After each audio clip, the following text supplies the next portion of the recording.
د دغو استدلالونو تر وړاندې کېدو وروسته له محترم جاوید اختر څخه هیله کوم چې خبرې وکړي. آیا غواړئ چې په ناسته خبرې وکړئ؟ لومړی غواړم محترم مفتي صاحب ته یو خوشخبري ورکړم. هغه دا چې د ساينس په اړه زما معلومات ډېر محدود دي. نو تاسې له دې پلوه اندېښنه مه کوئ. خو لږ تر لږه سلیم عقل راسره دی. وګورئ، د خدای تصور نوی تصور نه دی، بلکې له پیړیو راهیسې موجود دی. ځینې دینونه 3000 کاله او ځینې نور 4000 کاله پخواني دي، خو انسان د ننني انسان په بڼه شاوخوا 10000 تر 12000 کلونو راهیسې موجود دی.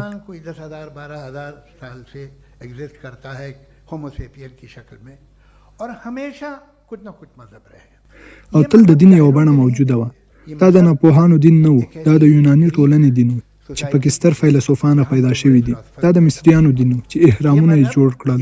دا د رومیانو دین و چې د معمارۍ بنسټونه او جمهوریت یې کېښود. یعنې د ډیموکراسي لومړنی بنسټ که څه هم محدود و، خو ډیموکراسي وه. هغوی پر جوپیتر، زیوس او را هماغسې باور درلود لکه نن چې یو مذهبي کس پر خپل خدای باور لري. तो इनका जो जुपिटर था, रा था, ज़्यूस था, उन्हें उस पर इतना ही एतमाद था जितना आज किसी मजहबी आदमी को अपने खुदा पे होगा. د مسیحیت تر راڅرګندېدو مخکې په اروپا کې یو دین موجود و چې د جرمني دین بلل کېده.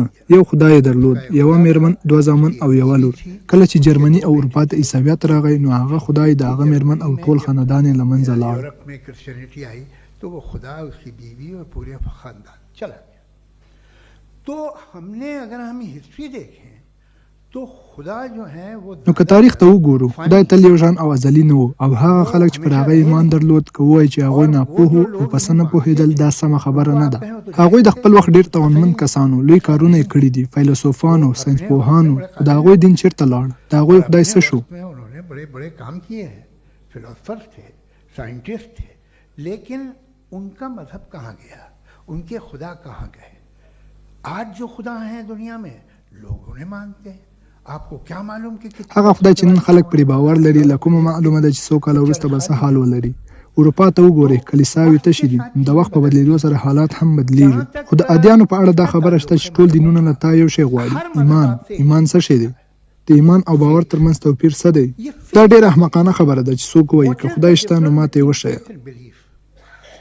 ये तो बहुत ही अहमकाना बात होगी कि कोई आदमी कहे साहब अगर खुदा है तो मुझे दिखाइए. ये तो जाहिलाना बात हुई. मैंने तो नॉर्थ पोल नहीं देखा. دا احمقانه خبره ده. ما قطب شمال نه دی لیدلی، خو باور لرم چې شتون لري. ولې باور لرم؟ ځکه که دا نړۍ موجوده ده، نو باید په شمال کې یو ټکی هم ولري. همداسې خلک هم شته چې هلته تللي دي. سلیم عقل وایي چې همداسې باید وي. ثبوت شته، شاهد شته، دلیل شته. نو دا زما ایمان نه دی. रीजन है तो ये मेरा फेथ नहीं है. तो फेथ में और बिलीफ में डिफरेंस क्या है? जो मजहब मांगता है हर मजहब. نو بیا د ایمان او باور ترمنځ توپیر څه دی؟ حال دا چې هر دین ایمان غواړي، او ایمان دا دی چې پرته له کوم ګواه څخه ومنل شي.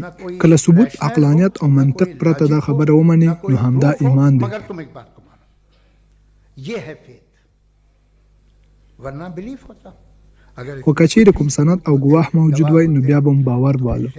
د بیلګې په توګه، زه باور لرم چې قطب شمال شتون لري، خو ایمان پرې نه لرم، ځکه ایمان دا ټول شرطونه نه مني. इन तमाम शर्तों को रद्द करता है.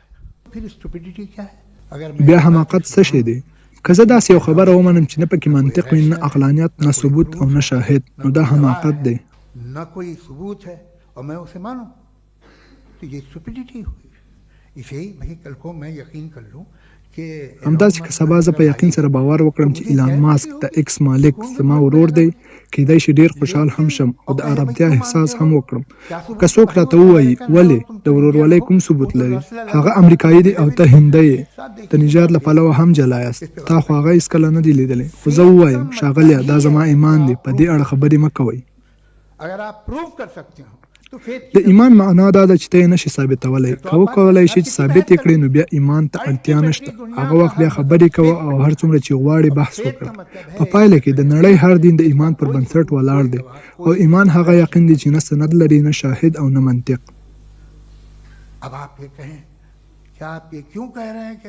اوس که تاسو ما ته ووایاست ښاغلیه ولې وایي چې دا نړۍ چا پیدا کړې ده؟ عجیبه دا ده چې تا وویل یو ټاپو ته ولاړې او یو توپ دې ولید. تا دا نه ویل چې ټاپو چا جوړ کړی، یوازې د توپ په لیدو دې تعجب وکړ.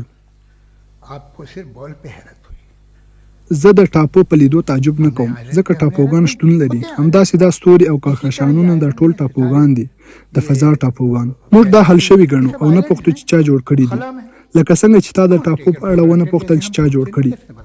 آپ نے جزیرے کے بارے میں نہیں پوچھا ہے میری پیدائش کیسے ہوئی، کیا میں پلانٹ پیدا ہوا تھا، زه څنګه نړۍ ته راغلم؟ آیا زه د کوم پلان له مخې پیدا شوی یم؟ که یوازې یو بختور سپرم و چې له بل سره ونښتو او زما پیدا کېدل تصادفي و؟ دا تصادف او انصاف چې ته یې یادوې له طبیعت سره هیڅ تړاو نه لري. انصاف یو بشري مفهوم دی. په طبیعت کې هیڅ عدالت نشته. جو آپ کہتے ہیں کہ ایک دن انصاف ملے گا، انصاف از اے ہیومن کانسیپٹ، نیچر میں کوئی انصاف نہیں. اگر شیخ که زمری هوسۍ وخوري نو هیڅ سزا نه ورکول کیږي. که توپان راشي او شنې ونې له بیخه وباسي، توپان زندان ته نه اچول کیږي. له همدې امله ویل کیږي چې طبیعت انصاف ته اړتیا نه لري. نیچر میں انصاف نہیں، اس لیے وہ نیچر کو انصاف کی ضرورت بھی نہیں. نیچر تمام ایک ہے. طبیعت د ټول لپاره یو شان دی. د بیلګې په توګه که ووایو وګوره ښاغلی ما خواړه وخوړل او زما لاسونه یې داسې رامات کړل، نو باید لاسونه مجازات سي؟ نه، دا یو سیستم دی. د طبیعت بهیر له عدالت پرته روان دی. غیر انصاف کیا ہے؟ انصاف از اے ہیومن کانسیپٹ. تو جو آپ سے کہتا ہے کہ میں عدالت یو انساني مفهوم دی. نو هر څوک چې درته ووایي زه به تا ته انصاف درکړم، دا د بشري ذهن زیږنده ده. هیڅ کله طبیعي نه ده نه آسماني ده. د طبیعت تصور د عدالت تصویر نه دی. د بیلګې په توګه تاسو ووایاست چې موږ ټول په ګډه هوکړه کوو چې له چپ لوري موټر وچلوو. دا څه معنا لري؟ معنا دا چې د سمون، نیکۍ او شرافت ټول شوالی په دې کې دی چې له چپ لوري موټر وچلوو. که نه، که تاسو سرغړونه وکړئ یا به ټکر کوئ او وژل کیږئ به، او یا به ترافیکي ګڼه ګوڼه او بندښت رامنځته شي. ٹریفک جام ہو جائے گا. جھوٹ، بېایماني، رشوت خوری، دروغ، ناقانونه کړنې او رشوت خوري هغسې دي لکه څنګه چې د موټر چلولو په څیر په مخالف لوري ځي. ہم نے بنایا. دا موږ جوړ کړي دي. لکه څنګه چې د چپ لوري د موټر چلولو قانون موږ جوړ کړی دی. د عدالت مفهوم هم زموږ په لاس رامنځته شوی دی او له طبیعت سره هیڅ تړاو نه لري. که زمری هوسۍ وخوري آیا زندان ته اچول کیږي؟ نه، هیڅ کله نه. دا تصور په بل هیڅ ځای کې نشته. نو هغه عدالت چې د نړۍ د نوم یې وعده ورکوي، دا ښیي چې عدالت د بشر جوړښت دی. دا تصور په بل هیڅ ځای کې نشته. اسی سے معلوم ہوتا ہے کہ مین میڈ ہے. یہ تصور کہیں اور کا ہے ہی نہیں. جو نیچر ہے، کچھ لوگ کہتے ہیں نیچر ہی خدا. ځینې خلک طبیعت ته خدای وایي، خو په طبیعت کې انصاف نشته او تاسو دا وعده ورکوئ چې له مرګ وروسته به انصاف ورکول کیږي. که رښتیا هم ورکړل شي زه به ډېر خوشحال شم، خو زه پرې یقین نشم کولی ځکه ایمان پرې نشم راوړلی. اس لیے کہ میں فیتھ نہیں پیدا کر سکتا. The very fact that religions demand faith. دا حقیقت چې دینونه ایمان غواړي دا معنا لري چې هغوی دلیل ته چندان پام نه کوي. ښه، که دین د اعتدال په چوکاټ کې عملي شي ستونزه نه لري، بلکې کیدای شي ستاسو په وجود کې ځینې ښېګڼې هم را پیدا کړي. دا یوه ګټه ده، هغه یې بله ګټه ده. الکول په ډېرو درملو کې کارېږي. په امریکا کې یوه څېړنه شوې وه تر څو معلومه کړي چې کوم خلک تر ټولو اوږد عمر لري. وہ زیادہ تر دواؤں میں یوز ہوتی ہے. اور ایک سروے کیا گیا تھا. په یو اړخ کې هغه کسان وو چې هیڅ شراب نه څښي او په بل اړخ کې هغه کسان وو چې هره ورځ د شراب یو بوتل څښي. او د هغوی عمر تر هغو کسانو ډېر و چې 2 پیالې شراب څښي او بیا خواړه خوري. موږ شراب بد بولو، زه یې هم بد ګڼم. ولې؟ ځکه ځینې شیان د احتیاط ځانګړنه لري. نن که څوک شیدې څښي، که 2 کاله وروسته یې هم وویني همغه یوه پیاله شیدې څښي. داسې نه ده چې له سهاره تر ماښامه شیدې وڅښي. آپ 10 سال بعد بھی ملیں گے تو ایک ہی گلاس پیتا ہوگا. ایسا نہیں ہوتا صبح سے دودھ پیتا رہتا ہے. ما د شیدو معتاد نه دی لیدلی، خو د شراب معتاد مې لیدلی دي. دا د دین ځانګړنه ده چې د پراخېدو تمایل لري، لکه څنګه چې سرطان وده کوي او لکه څنګه چې د شرابو اعتیاد وده کوي. البته داسې کسان هم شته چې له دې څخه سمه استفاده کوي. زه یقین لرم چې مفتي صاحب هم له همدغو کسانو څخه دی. له هغه سره له لیدنې ډېر خوشحال شوم. له همدې امله وینو چې نن سبا په نړۍ کې دومره ورانۍ رامنځته کېږي. په هغو کې د چا لاس دی؟ د هغو کسانو چې ایمان لري. دوی وایي دین دا اجازه نه ورکوي. کېدای شي په ښکاره یې ونه وایي، خو کله چې دوی د دین له شرابو څښاک وکړي همداسې چلند کوي. که اندازه یې کمه وي نو ښایي یو څه ښه وي، خو شراب په لږ اندازه بسنه نه کوي. د زیاتوالي تمایل پکې شته. که د انسان په بدن کې 2 یا 3 سرطاني حجرې وي، انسان لا هم روغ پاتې کېدای شي، خو هغه 2 یا 3 حجرې نه درېږي بلکې تکثیر کېږي. ښاغلی جاوید، وخت پای ته ورسید. وخت پای ته ورسید. زما خبرې هم ختمې شوې. نورې خبرې مې د ویلو لپاره نه درلودې. هو اوس د لومړي پړاو د ځواب لپاره محترم مفتي صاحب را بولم. تاسو 7 دقیقې وخت لرئ. You have 7 minutes.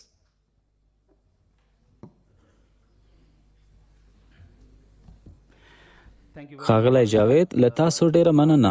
ستاسو خبرې مو واورېدې، رښتیا مو هم خوند ترې واخیست. زه هڅه کوم دا خبرې یو څه په منطقي ډول تشریح کړم. په اصل کې ما پرون له محترم مفتي صاحب او ښاغلي جاوید څخه غوښتنه کړې وه چې په هندي او عام فهمه ژبه خبرې وکړي او که کومه سخته کلمه راشي حتما یې تشریح کړي. مننه. نو تر هر څه وړاندې ښاغلي جاوید اشاره وکړه چې خدای پانی دی. وایي له دې مخکې ډېر دینونه راغلي دي. یو جوپیټر خدای بللی او بل څه. زه وایم هر چا چې ممکن الوجود خدای ګڼلی نو تېروتنه یې کړې ده. هغه خدای نه دی. مونږ دلته د دې لپاره راټول شوي یو چې واجب الوجود ثابت کړو. هغه ضروري علت چې تلپاتې ابدي او ازلي دی. مونږ د بل څه د اثبات په لټه کې نه یو.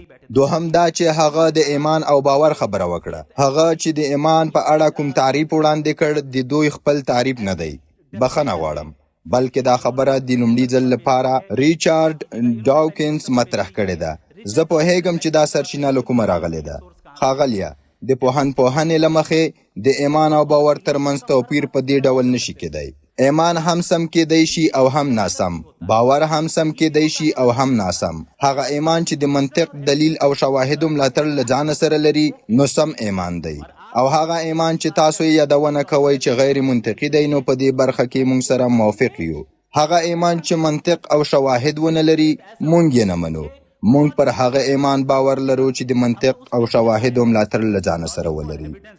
نو ځکه سم باور هم شته او ناسم باور، او سم ایمان هم شته او غلط ایمان هم. نن زموږ بحث د ایمان او باور د توپیر په اړه نه دی، که تاسو ایمان ومنئ که باور. نن بحث دا دی چې حقیقت څه دی، دا که د باور له لارې وي او که د ایمان له لارې. حقیقت څه دی او څه شی دروغجن دي. موږ پر همدې بحث کوو. بله پوښتنه چې هغې مطرح کړه دا وه چې نو حماقت څه شی دی. که ایمان او دین حماقت نه وي نو حماقت څه دی؟ ځکه له تاسو ایمان غوښتل کیږي. نو حماقت څه دی؟ زه وایم الحاد حماقت دی، او دلیل یې دا دی چې مثلا ته په یوه سړک روان یې او یو باغ ته ننوځې، هلته د ګلانو ګېډۍ وینې چې پرې لیکل شوي وي. زه جاوید اختر خوښوم او زه رښتیا هم تاسو خوښوم. ښاغلیه، نو کله چې ته هلته ورسېدې نو آیا وبه وایې چې واه خدایه واه دا څومره طبیعي برخه ده؟ آیا دا رښتیا هم یوه طبیعي برخه ده؟ نه، په یقین سره طرحه شوې ده او تر شایې یو طراح شتون لري. نو که څوک داسې منطقي او روښانه خبره ونه مني چې دا عالم د دومره دقیق نظم له مخې کار کوي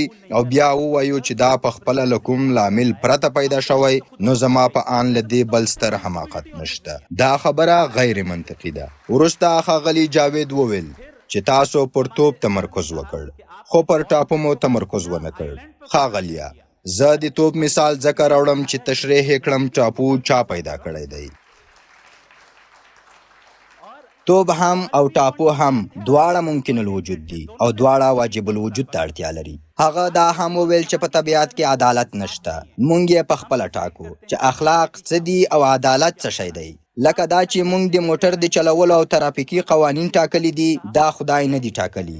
دې ته ناسم قیاس وایي او دا یوه منطقي مبالغه ده. تاسو د موټر د چلولو او ترافیکو مثال راوړ، دا ذهني اخلاق دي. نو تاسو نشئ کولی چې ذهني اخلاق د بیلګې په توګه راواخلئ او پر عیني اخلاقو یې وتپئ. عدالت عیني اخلاق دي. که تاسو ووایاست چې په طبیعت کې عدالت نشته، نو د عدالت نشتوالی باید یو طبیعي حالت وي. نو پرېږدئ چې طبیعت هماغسې طبیعي پاتې شي. بیا ولې موږ هڅه کوو چې په طبیعت کې عدالت ټینګ کړو؟ دا غیر منطقي او غیر عقلاني ده. نو ډیری داسې شیان شته چې په عیني ډول خیر او شر دي، او ډیر داسې شیان هم شته چې په ذهني ډول خیر یا شر ګڼل کیږي. له ذهني پلوه هغه څه چې اخلاقي یا غیر اخلاقي دي هماغه دي چې موږ یې د ټولنیز شعور یا شخصي ذوق له لارې ټاکو. خو عیني اخلاق چې عدالت پکې تحقق ومومي، او ښاغلي جاوید اختر یې بیا یادونه وکړه، عیني دي، ذهني نه دي. که تاسو وایاست چې ذهني دي، نو زما پوښتنه دا ده چې که د ټولنیز شعور له لارې ظلم هم سم وبلل شي، آیا تاسو ظلم توجیه کوئ او سم یې ګڼئ؟